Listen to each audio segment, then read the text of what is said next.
और अब एक खास बात, आरजे रमझाझर के दर्शकों से निवेदन है, ताबड़तोड़ बेबाक व बेझिझक खबर देखने व जानने के लिए आज ही चैनल को सब्सक्राइब करें। लाल कलर का बटन सब्सक्राइब बटन है, उसे दबाते ही बेल आइकन आ जाएगा, उसे क्लिक करके ऑल ऑप्शन सेलेक्ट कर दें, जिससे सबसे पहले हमारे द्वारा डाले गए वीडियो आपके पास पहुंचेंगे और आप निर्बाध तरीके से इस चैनल के माध्यम से सारे खबर सबसे पहले देख सकते हैं।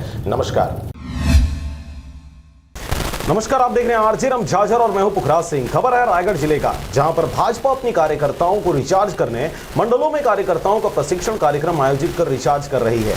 इसी अभियान के तहत सरिया मंडल में कार्यकर्ताओं का 2 दिवसीय प्रशिक्षण संपन्न हुआ। देखिए यह रिपोर्ट।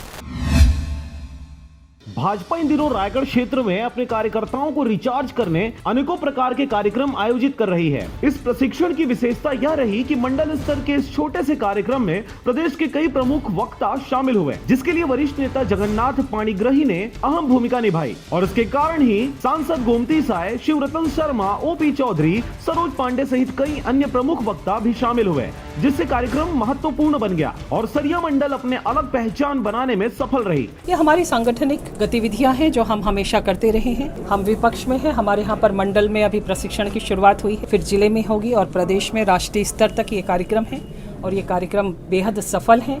आज मैं रायगढ़ के जिले में आई हूँ, बेहद हर्ष का विषय है ये मेरे लिए। रायगढ़ जिले में भारतीय जनता पार्टी ने अपने व्यवस्था की दृष्टि से 21 मंडलों में पूरे जिले को विभाजित कर रखा है और हमारे 31 के 31 मंडलों में ये प्रशिक्षण का कार्यक्रम चल रहा है। कार्यकर्ताओं का पूरा दृष्टिकोण कैसे विकसित होना चाहिए, उनकी भूमिका क्या है, हमारे संगठन का इतिहास क्या है, इन सब बातों को जानते समझते हुए उस दिशा में हम सबको काम करना है। इस दृष्टिकोण से प्रशिक्षण आयोजित हो रहे हैं। आपको बता दें कि प्रशिक्षण के समापन पर राज्यसभा सांसद सरोज पांडे कार्यक्रम में शिरकत किए और न सिर्फ प्रशिक्षण के महत्व पर प्रकाश डाला, बल्कि भूपेश सरकार के 2 सालों के विफलता को लेकर करारा हमला किया और केंद्र की मोदी सरकार की उपलब्धियों को जन जन तक पहुंचाने का भी आह्वान किया, जिससे कार्यकर्ताओं में खासा उत्साह देखने को मिला।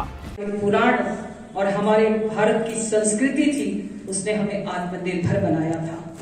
आज आप विमान की बात सुनते हैं, ये उस समय हमारे यहाँ रामायण काल में हुआ करता था।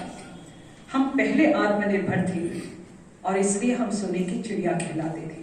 समय बदला, हम गुलामी की जंजीरों में जकड़े, हमारे भारत की संस्कृति पर आघात हुआ और जब आघात हुआ तो वो आघात लगातार हुआ। कभी मुगलों की ओर से हुआ, कभी दूसरे देशों के लोगों के साथ हुआ। हमारी संस्कृति छिन्न भिन्न हुई। हमारी जो विरासत थी, लोगों ने उस विरासत को खत्म करने की दिशा में कदम बढ़ाया। हमारे मंदिरों को तोड़ दिया, हमारी तकनीकों, जो हमारी बहुत सारी ऐसी चीजें थी जिस पर हमारे वेद पुराण थे। रायगढ़ से ब्यूरो रिपोर्ट, आरजे रमझाझर।